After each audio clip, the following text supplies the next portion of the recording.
అందరికీ నమస్కారం. నేను మీ సహోదరి ఆడప వరలక్ష్మి. మరి ముఖ్యంగా అంగన్వాడీ ఉద్యోగస్తులకి మరి వేతనాలు పడలేదు. మరి మార్చి నెల వేతనాలు రాలేదు. మార్చి నెల ఏప్రిల్లో పడుతుంది. మరి ఆ వేతనాలు రాకపోగా ఏప్రిల్ నెల కూడా ఎండ్ అవుతా ఉంది, మే నెల రాబోతా ఉంది. కానీ ఇంతవరకు కూడా అంగన్వాడీ ఉద్యోగస్తులకు వేతనాలు అనేది రాకపోవడం చాలా బాధాకరమైన విషయం. ఎందుకంటే మేము ప్రభుత్వాన్ని గతం నుంచి కూడా అడుగుతా ఉన్నాం. మరి వచ్చే వేతనాన్ని ప్రభుత్వ ఉద్యోగస్తులలాగానే మరి 1వ తేదీనే మరి అంగన్వాడీ ఉద్యోగస్తులకు కూడా మరి వేతనాలు అందించాలని చెప్పేసి మేము విజ్ఞప్తి చేస్తూ ఉన్నాం. మరి గతంలో ఒక 2-3 నెలల వేతనాలు కూడా మరి ఒకటేసారి వేయగానే మేము చాలా సంతోషంగా హ్యాపీగా ఫీల్ అయ్యాం. 1వ తేదీనే మాకు వేతనాలు ఇచ్చారు, ఇక మీదట అలాగనే ఇస్తారని చెప్పేసి చాలా మరి ఆశాభావంతో ఉన్నాం. కానీ మళ్ళీ ఎప్పటిలాగానే మరి మార్చి నెల వేతనము ఇంకా పడకపోవడం, మరి ఏప్రిల్ నెల ఎండ్ అవుతా ఉంది, మే నెల కూడా రాబోతా ఉంది. మరి 2 నెలల వేతనాలు కూడా మాకు మే నెల 1వ తేదీలోపే మాకు వేతనాలు చెల్లించవలసిందిగా మేము ప్రభుత్వాన్ని విజ్ఞప్తి చేస్తూ ఉన్నాం.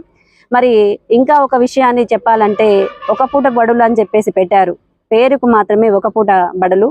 మరి కానీ మాకు వర్క్ వచ్చేసి మరి విధులు ఘోరమైన విధులు అప్పచెప్పారు. ఎందుకంటే ఎండలు విపరీతమైన ఉష్ణోగ్రత శాతం రోజు రోజుకు పెరుగుతూ ఉంది. మరి ఉష్ణోగ్రత శాతం రోజు రోజుకి ఈ ఎండ తీవ్రత ఎక్కువ కావడం వలన తీవ్ర అస్వస్థతకు గురవుతూ ఉన్నారు. ఆ అనారోగ్య సమస్యలు ఎదుర్కొంటూనే మరి మా వాళ్ళు విధులు క్రమం తప్పకుండా ఎలాంటిది కూడా మేము చెయ్యము అని ఏ రోజు కూడా విధులకు వెనకాడకుండా ఈరోజు విధులను సక్రమంగా నిర్వహిస్తూ ఉన్నారు. మరి హాఫ్ డే స్కూల్స్ అని చెప్పారు, కానీ మరి ఈరోజు ఎలక్షన్స్ కారణంగా పోల్ చిట్టీలు పంచమంటా ఉన్నారు, సర్వేలు చేయమంటా ఉన్నారు. మరి ఏ ఒక్కరికి మరి ఓటు రాకపోయినా, ఓటర్ కార్డు రాకపోయినా మా ఓటు ఎందుకు రాలేదని చెప్పేసి గ్రామస్తులతో ప్రాబ్లమ్స్ వస్తూ ఉన్నాయి. మరి ఈరోజు BLO డ్యూటీస్ అని చెప్పేసి మరి బూతులకి అంకితం చేస్తూ ఉన్నారు. మరి చాలా ఇబ్బందులకి మరి సోదరి అంగన్వాడీ ఉద్యోగస్తులు ఈరోజు ఇబ్బంది పడుతూ ఉన్నారు.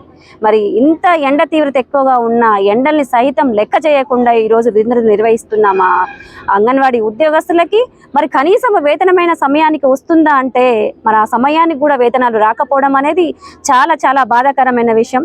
ఇకనైనా ప్రభుత్వం మా శ్రమను అర్థం చేసుకొని మరి త్వరగా మా వేతనాలు 2 నెలల వేతనాలు కూడా మరి త్వరగా వచ్చే విధంగా మా అంగన్వాడీ ఉద్యోగస్తుల మరి ఖాతాల్లోకి ఎప్పుడు వస్తాయని ఎదురు చూస్తూ ఉన్నారు. మా సోదరి మంత్రి ఎంత ఆశగా ఎదురు చూస్తూ ఉన్నారు.